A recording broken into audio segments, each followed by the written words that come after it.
I started with the Moline Police Department way back in 1980, and I worked there for almost 31 years, retired in January of 2011. I spent over half my career involved in the Criminal Investigation Division. For many years I was a detective and then was promoted up the ranks, and when I retired I was the captain in charge of our Detective Bureau.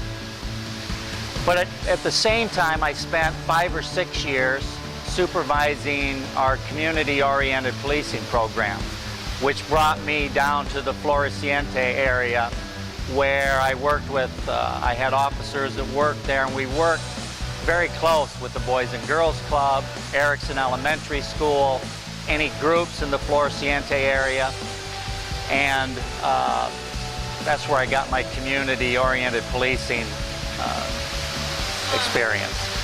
His idea on writing a book came from the previous community projects that he was involved in.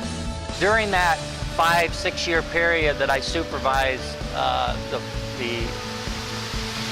community-oriented policing program, I had set up a small library in our police substation, which is across the street from Erickson.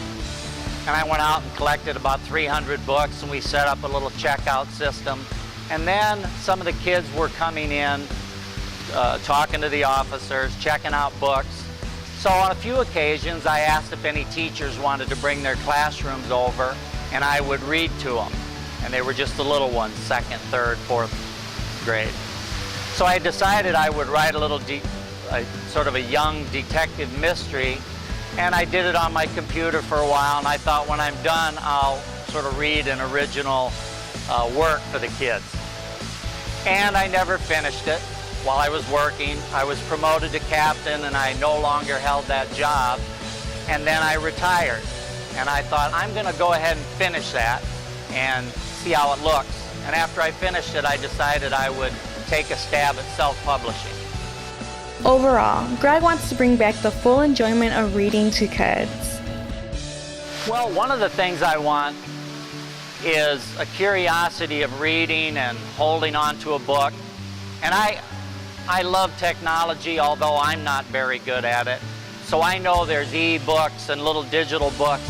But for me, and my age, there's something about holding on to a book, or a child getting a book in their hands that they can set next to their bed and open up.